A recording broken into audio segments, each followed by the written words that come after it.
dalam minggu-minggu ini kita sudah melewati masa-masa liburan. Saya lihat itu di media sosial, baik itu di Facebook, baik itu media sosial yang lainnya. Ternyata banyak saudara-saudara kita yang berlibur ke tempat wisata-wisata. Kemudian ternyata yang tidak mau juga keluar daripada daerah kita ini, tapi memanfaatkan hari libur itu untuk menikmati suasana. Jadi saya lihat di situ banyak yang selfie dan banyak status mengatakan OTW Bali, OTW Danau Toba, OTW Taman Anggrek, OTW Pasar Senen. Tidak ada yang buat itu OTW kerja, tapi selalu mau mencari tempat-tempat yang indah. Lalu saya selidiki coba pelan-pelan, ternyata semua manusia, semua orang menginginkan suatu hal yang indah dan cantik. Jadi kemarin ada teman itu ke Bali, saya tanya itu ngapain sih ke Bali? Kan di sini ada banyak yang mau dilihat. Lalu jawabannya pasti iya, ingin melihat keindahan Pulau Bali. Lalu saya tanya ngapain sih ke Danau Toba? Saya mau melihat keindahannya. Lalu saya tanya lagi, ngapain sih ke Taman Anggrek? Mau melihat cewek-cewek yang cantik. Ngapain sih ke Pasar Senen? Mau melihat baju-baju yang cantik tapi murah. Lalu apa yang mau saya katakan? Ternyata semua manusia merindukan dan menginginkan hal-hal yang cantik.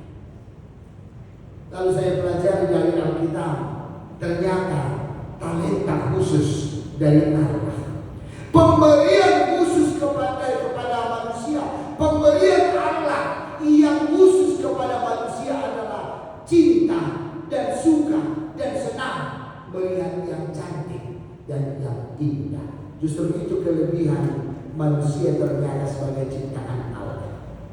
Kalau kita tunjukkan hal yang cantik kepada kepada binatang, mereka tak mau peduli. Berdandan pun kita di depan tahu panangga di depan B1, ya pasti tidak peduli. Tetapi kalau kita tunjukkan satu potong daging, dia akan mengejar. Apa yang mau saya katakan? Ternyata manusia sebagai ciptaan Allah itu adalah pemberian khusus, cinta dan suka melihat keindahan. Saudara-saudara, saya pikir mungkin kita juga pasti senang melihat yang indah. Misalnya Anda datangi seorang ke depan ini dan tidak cantik, mungkin pasti banyak mereka yang di belakang sana. Sudah betul katanya. Tapi coba yang cantik datang ke depan nih, buru apa ya? Kayaknya buru siburian ini, kan gitu. Artinya ada suatu hal yang kita kagumi, lalu harus berani kita katakan apa yang kita lihat yang cantik, yang indah menurut kita akan menimbulkan rasa kagum dalam hati kita. Saudara-saudara terkasih, saya pikir di minggu sore ini juga semoga ada yang kita kagumi setiap orang.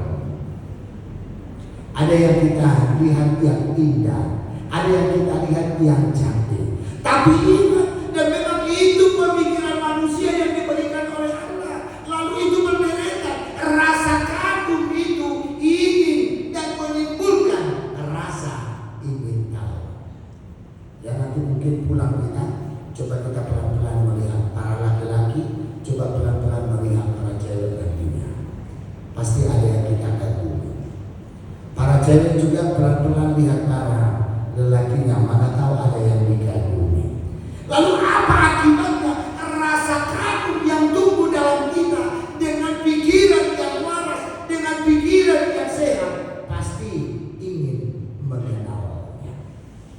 Upacara sudah bagakan.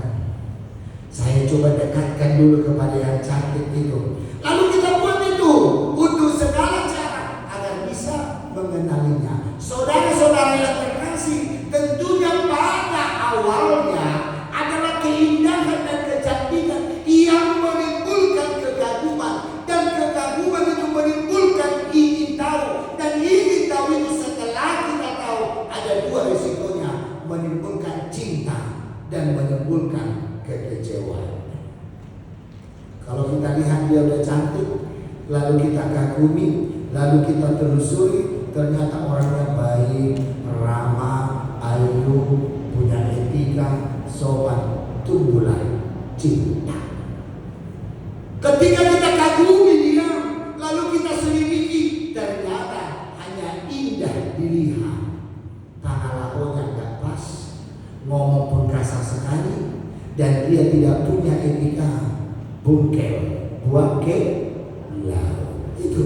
Oleh karena itu, apa sasaran yang harus kita penuhi? Maka dalam firman Tuhan pada saat ini ada satu hal yang membuat kita kagum, lalu kita ingin mengenal, kita ingin mendalami, lalu menumbuhkan cinta. Saudara-saudara terkasih, maka kembali ke dalam diri kita, keindahan, kesejukan, kedamaian, mari kita rasakan pertamanya, itu ada di dalam Tuhan. Keindahan dan kesejukan yang kita rasakan ada di dalam Tuhan. Lalu ketika kita mampu merasakannya, berani dong kita bilangnya kagum kepada Tuhan. Rasa kagum kepada Tuhan akan menimbulkan cinta kepada Dia. Cinta itu didasari oleh ingin tahu. Saudara-saudara yang terkasih, maka firman Tuhan mengajari kepada kita pada saat ini, apa sih yang sudah diperbuat oleh Allah, sejauh mana kita mengenal Allah, sejauh mana kita mengenal Allah dalam kehidupan kita. Baiklah, pengenalan kita kepada Allah akan menimbulkan cinta kasih. Itu yang pertama. Oleh karena itu, pemazmur mengatakan bersorak-sorai, bergembira, bersukacitalah. Apa sih yang mau kita sorak-sorai? Apa sih yang kita agungkan? Apa sih yang membuat kita bersukacita? Apa yang membuat kita bersorak-sorai? Itu adalah kebohongan. Kalau kita bersorak-sorai tanpa ada penyebabnya. Kalau kita bersukacita, itu adalah bohong kalau kita tidak mengetahui dasarnya. Oleh karena itu, mungkin saudara-saudara pernah dengar, itu ada pepatah bahasa Batak mengatakan emena masa tidak berusaha, imana masa imaniula. Artinya di situ dalam bahasa Batak, bahasa Indonesianya, ketawa orang ya ketawa kita, menangis orang menangis kita, kawin orang kawin kita, sekolah orang sekolah kita. Namun tidak mengenal apa dasar yang pastinya. Tetapi dalam menghadap dan mengenal Allah itu, sesungguhnya janganlah yang hidup yang ikut-ikutan. Tetapi yang pertama sekali pemazmur mengatakan bersorak-sorailah, memuji Tuhan, bersukacitalah, agungkanlah Dia, nyanyikanlah Dia. Lalu pertanyaan saya, apa yang membuat kita bersorak-sorai? Saudara-saudara terkasih, dalam firman Tuhan untuk saat ini, pemazmur ingin memperkenalkan bahwa sesungguhnya Allah itu adalah penuh kasih. Bahwa pemazmur mengatakan dan memperkenalkan Allah itu adalah Allah yang ajaib, Allah itu adalah Allah yang benar, Allah itu adalah Allah yang setia, Allah itu adalah Allah yang mau mempedulikan kita, Allah itu adalah Allah yang setia yang mau memperhatikan kita. Oleh karena itu, sebelum kita merasakan kesetiaan Allah bagi hidup kita, mustahil kita akan bersorak-sorai. Yang kedua, saudara-saudara yang terkasih, pemberian Allah yang sering dan yang sudah dialami oleh manusia adalah rasa takut. Semua orang pasti mengalami rasa takut. Semua orang pasti mengalami rasa takut. Semua orang pasti pernah mengalami rasa takut. Sepintar-pintarnya manusia, suatu saat dia pasti mengalami rasa takut. Rasa takut untuk masa depan. Maka rasa takut itu akan mengakibatkan kegelisahan. Rasa takut itu akan mengakibatkan kebimbangan dalam hidup kita. Oleh karena itu saudara-saudara yang terkasih, kita coba evaluasi dalam diri kita. Ketika kita gelisah yang hidup ini, kan ada orang seperti itu, duduk pun gak tenang, tidur pun gak tenang, makan pun tidak tenang, tidak makan pun tidak tenang, diam pun tidak tenang, berbicara pun tidak tenang, di mana-mana tidak pernah tenang. Maka evaluasi dirimu, rasa takut lagi gempar dalam jiwa. Oleh karena itu kita harus katakan, obat daripada rasa takut itu apa? Dalam menghadapi rasa takut itu, kita ingin keselamatan dan bantuan untuk meyakinkan kita tentang kehidupan kita. Saudara-saudara yang terkasih, baik itu di dalam pendidikan, baik itu di dalam perkuliahan, pasti pernah mengalami rasa takut. Baik itu sudah jabatan kita direktur, pasti pernah mengalami rasa takut. Apalagi baik kita sudah dapat pasangan, hanya rencana untuk menikah sudah ada, tapi ingat pasti dibarengi dengan rasa takut. Ada sesuatu hal yang kita hadapi di hari esok, pasti kita mengalami rasa takut. Karena memang manusia itu hidupnya dibarengi dengan rasa takut. Saudara-saudara yang terkasih, bagaimana rasa takut ini tidak akan membahayakan dalam hidup kita? Bagaimana rasa takut ini akan tidak mengecewakan dalam hidup kita? Bagaimana rasa takut ini akan tidak merusak dalam kehidupan kita? Tentunya kita akan mencari obat rasa takut itu, keselamatan. Haluau, itulah obat satu-satunya. Pemazmur memperkenalkan kesetiaan Allah yang abadi kepada segenap orang. Kesetiaan Allah yang selalu ke dalam kehidupan orang.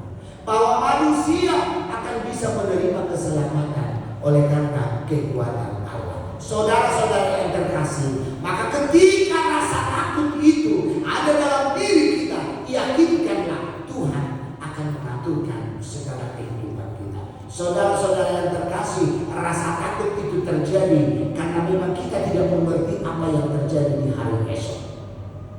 Rasa takut itu bisa muncul dalam hidup kita karena memang tidak mengerti kita apa yang akan terjadi di hari esok.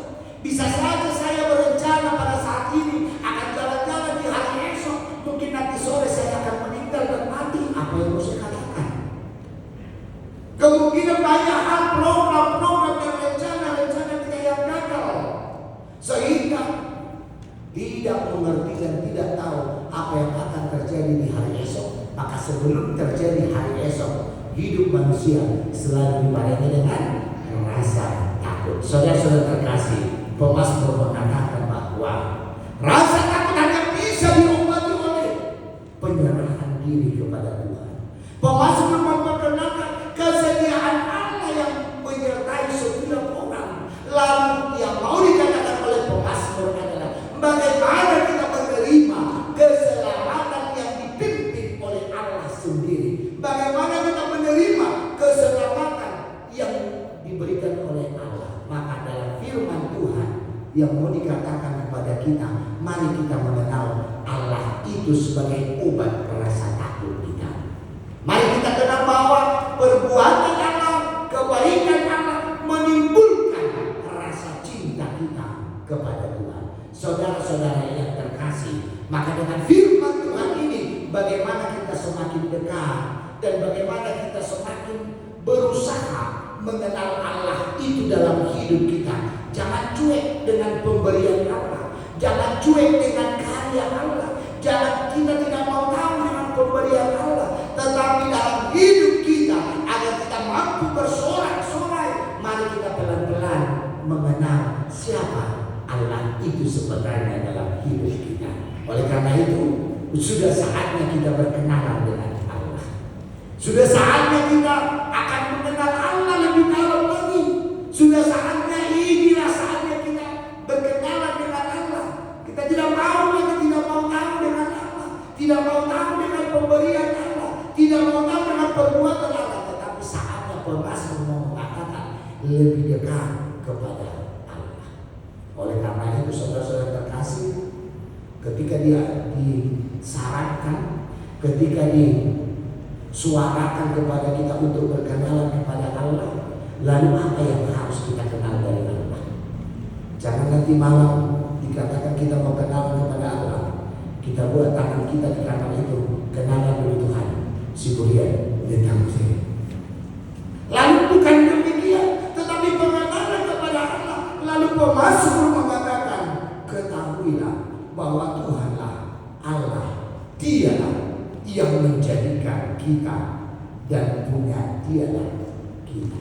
Saudara-saudara yang terkasih, maka pengenalan kepada Allah sendiri, pengenalan kita kepada Allah sendiri mampu menyadari bahwa hidup ini adalah milik Allah. Apapun saudara-saudara rencana kita, biarlah kehendaknya lah yang terjadi. Apapun rencana kita dalam hidup ini, biarlah yakinkanlah dirimu bahwa biarlah rencana Tuhan yang terjadi. Ingat, rencana Tuhan tidak akan pernah mengecewakan, sekalipun prosesnya mengecewakan. Rencana Tuhan tidak akan pernah sia-sia, sekalipun prosesnya agak sulit untuk kita terima. Oleh karena itu, melalui firman Tuhan pada saat ini, maka kita dituntut dalam pengenalan kepada Allah. Mari melalui firman Tuhan beribadahlah kepada Tuhan dengan sukacita. Beribadahlah kepada Tuhan dengan sukacita. Tentunya kalau dikatakan beribadah kepada Tuhan, maka kembali ke dalam fokusnya, beribadah kepada Tuhan. Sesungguhnya orang Kristen, dalam ibadah orang Kristen adalah teosentris, berpusat kepada Tuhan. Namun yang sesungguhnya dalam hubungan dan relasi kita kepada Tuhan adalah egosentris, berpusat kepada diri sendiri.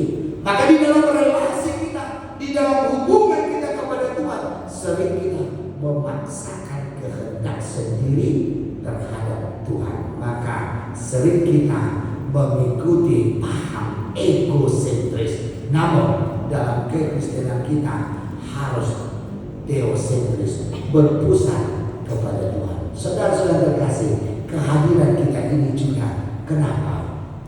Kehadiran kita dalam ibadah ini biarlah teosentris. Saya mau bertemu dengan Tuhan, saya mau berjumpa dengan Tuhan, sehingga apa yang kita cita-citakan, apa yang kita inginkan dari ibadah ini, biarlah Tuhan yang berkarya, biarlah Tuhan menyatakannya dalam hidup kita, sehingga berpusat kepada Kristus. Saudara-saudara yang terkasih, maka dasar dalam hidup kita, baiklah kita mengakui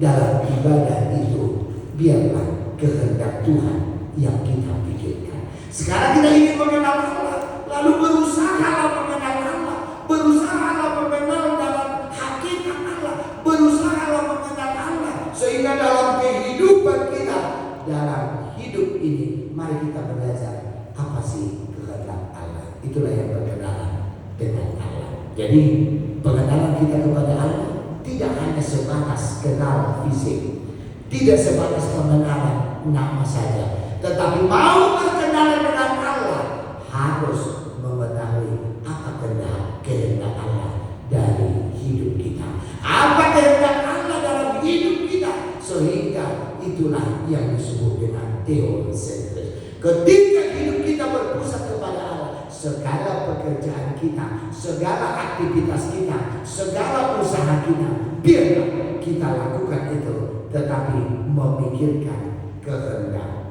Tuhan.